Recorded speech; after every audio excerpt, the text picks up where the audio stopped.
Hindi आशुलिपि dictation संकलन dictation number 85 start. अध्यक्ष महोदय, मैं इसके पहले कई विषयों पर बोल चुका हूँ। अंत में मैं गुट निरपेक्षता के मामले पर आना चाहता हूँ। सन 1950 के प्रारंभ में विश्व के मामलों में यह एक प्रमुख और महत्वपूर्ण कदम था।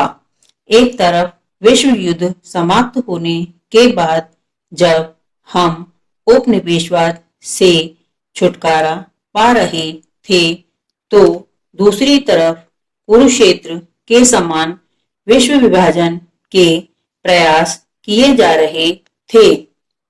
परंतु बहुत से नेताओं ने, विशेष रूप से जवाहरलाल नेहरू ने कहा कि हम किसी के साथ क्यों रहें। हम अभी अभी उपनिवेशवादी शासन से मुक्त हुए हैं। हम किसी का पक्ष क्यों लें। और इस प्रकार गुट निरपेक्ष आंदोलन की उत्पत्ति हुई। जब शीत युद्ध अपनी चरम सीमा पर था, तो गुट निरपेक्ष आंदोलन ने संघर्ष को रोकने के लिए बहुमूल्य भूमिका अदा की थी। परंतु अब क्या हो गया है? परेशानी में डालने वाली द्विध्रुवता समाप्त हो गई है। आधुनिक मानव इतिहास में सबसे अधिक विस्मयकारी घटना यह घटित हुई थी कि सोवियत संघ समाप्त हो गया है। बिना किसी युद्ध के ही नाम और झंडे गायब हो गए। यह एक आश्चर्यजनक बात है। प्रश्न यह नहीं है कि इससे कुछ लोगों को दुख हो सकता है, तो कुछ को प्रसन्नता हो सकती है। प्रश्न यह है कि अब दो ध्रुव नहीं हैं, इसलिए क्या गुट निरपेक्ष आंदोलन की पुनः व्याख्या करने की आवश्यकता नहीं है? क्या हम इसे गुट निरपेक्ष ही कहते रहें?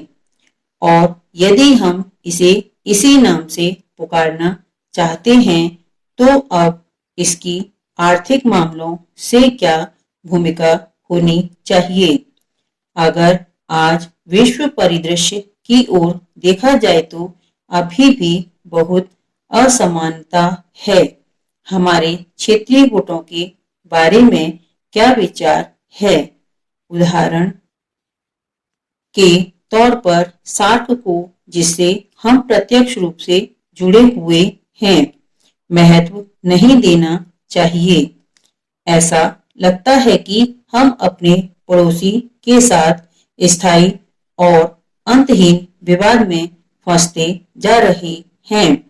मेरा कहने का मूल मुद्दा यह है कि इन विश्वास, मूल्य और विचारों की पुनः व्याख्या की जानी चाहिए।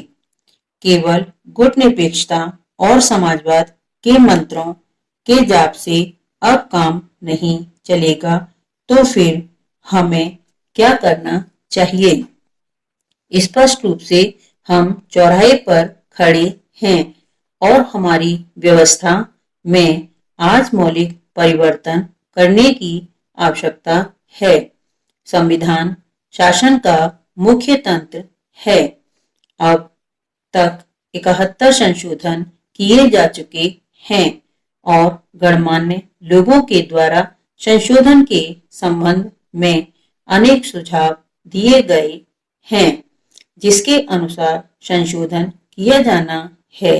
यह मेरा दृढ़ विश्वास है कि यदि हम अपने समक्ष उपस्थित समस्याओं के लिए सामूहिक रूप से विचार करेंगे, तब निश्चय ही हम एक सुस्पष्ट रचनात्मक उपाय ढूंढ सकते हैं। स्टॉप। हिंदी डिक्टेशन के लिए एक्सप्लोर स्टेनोग्राफी चैनल को लाइक करें, सब्सक्राइब करें, बेल आइकन को प्रेस करें और वीडियो को शेयर करें।